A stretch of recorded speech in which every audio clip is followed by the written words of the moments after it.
Hello mga lalabs, gagawa tayo ngayon ng sambosa. Gustong kumain ng aming mga madam ng sambosa. Ayan, nag-prepare na si March kasi namili siya. Ako na lang ang magbabalot. Ayan siya. Ayan, ibabalot ko siya.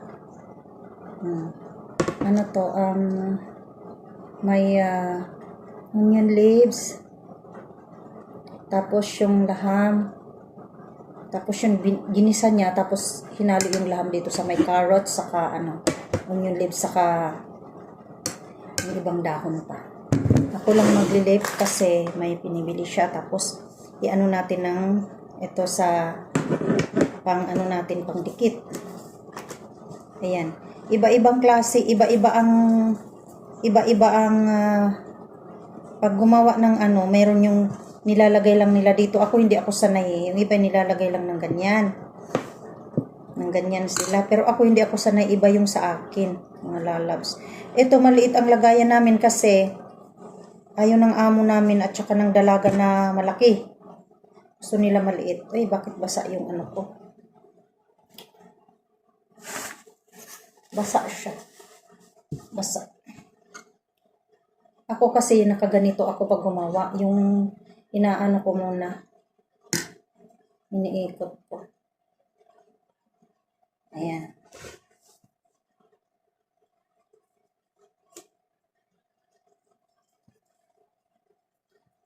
Ayan. Ganyan mga lalabs ang sambosa. Rectangle siya. Padikit natin ito dito sa yung gaw-gaw. Kumbaga gaw-gaw ba? Ayan.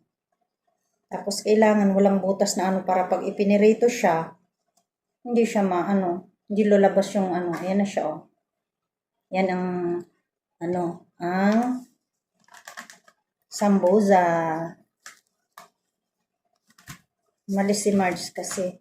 Pero kami talaga ang naglilip nito. Mga lalabs, basa pa, oh. Kami ang naglilip. Ang pangit ng panglagyan. Ayan, nakaganyan ang akin. Kasi hindi ako sanay yung nilalapag. Tapos yung nilalagay natin yung karne na may halong.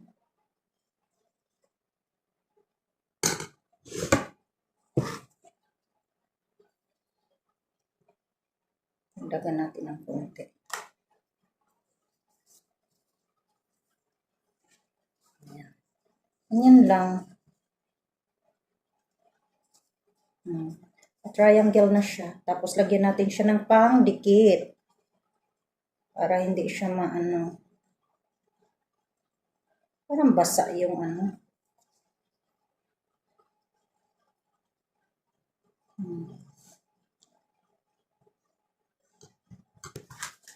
Ang pangit ng pang balot.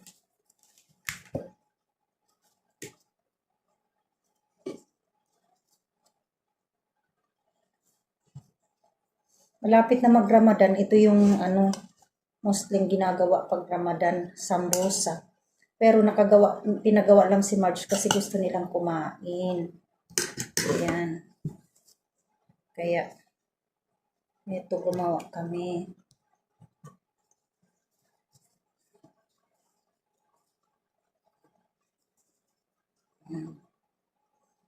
Yan lang. Ito yung masarap din ito, mga lalabs. Ito yung mga pinaka-paborito nila pag Ramadan. Ayan, square siya. Mumuka yung isa. Kailangan ipadikit natin ng maayos. Para hindi. Kasi pag hindi makadikit ng maayos, mga lalabs, natatapon yung sa loob.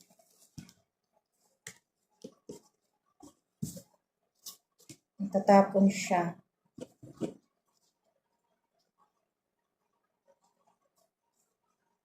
Kaya kailangan masyado.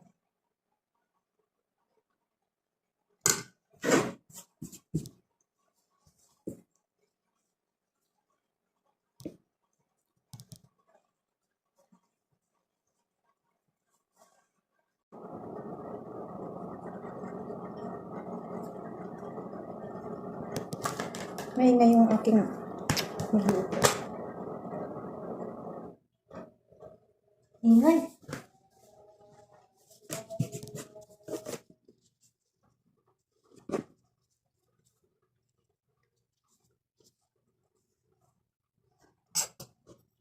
Yan. Pwedeng tambukan. Pwede rin yung manipis. Depende sa sinasabi ng amo. Itong amo naming lalaki gusto yung... Kasi ito pinutol na ni Marge pero malaki ito o malapad. Yung amo naming lalaki gusto ng malapad. Yung mga ano naman si amo at saka yung dalaga gusto maliit. Yung ganito.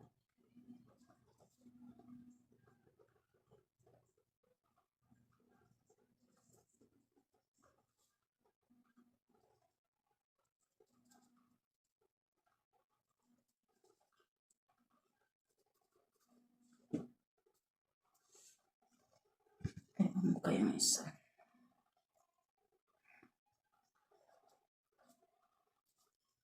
Kailangan diin ng mabuti. Dapat ipasok lang kasi manigas kasi mga lalabas pag nasa labas na ng plastic. Naninigas na siya, mahirap nang magbalot, hindi na siya malambot. Kailangan malambot ang ano.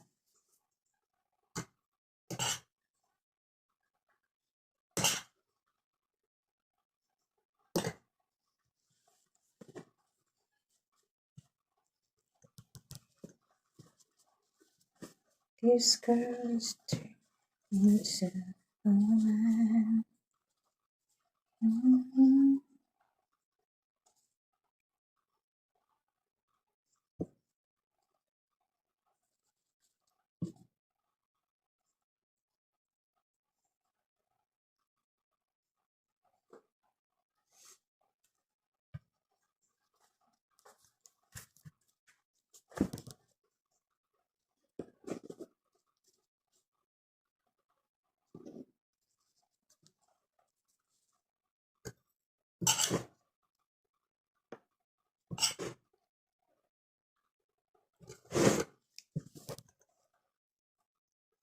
Ang lakas na mata ko.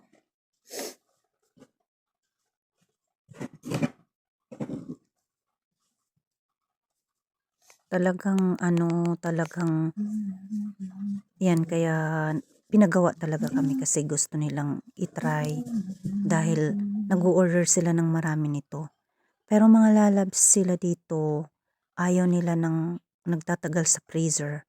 Pero yung iba, gumagawa lalo na pag mag-isa lang sa bahay, gumagawa na sila ng marami. Hanggang katapusan na talaga, yung hanggang matapos na ba ang Ramadan ng kainan nila. Di pa pantay And si Marge merong kasi. ganun. Pero dito sa amin Di pantay ayaw ang nila. pagpupul. Gusto nila yung ano lang, yung 1, 2, 3, 4 na araw. Pero pag umabot na ng 1 week, ayaw nila. Gusto talaga nila yung ano. Tapos 2 klase din. Merong chicken ang ano nito. Meron ding ano yung tupa, goat na ano, giniling. Tapos sinahaluan na lang to ni Marge ng mga gulay, carrots na ginadgad, ganyan. Tapos lulutuin niya yung inilalagay namin sa loob ng sambosa na to. Ayan. Yun kami hanggang 1, 2, 3 araw, ganyan. Hindi pwedeng magtagal talaga kasi ayaw nila. Gusto nila yung bagong gawa. Mabuti na lang kaming lahat dito, 3, kumakain kami ng laham at saka, yun, chicken naman syempre. Laham, yung tupa.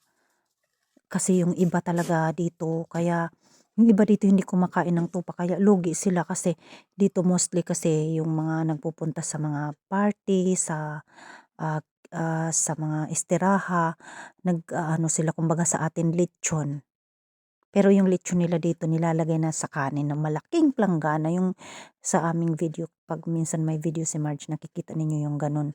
Yung mga ibang Pilipina hindi kumakain ng tupa, so lugi sila kasi kami meron namang magandang luto, meron ding hindi.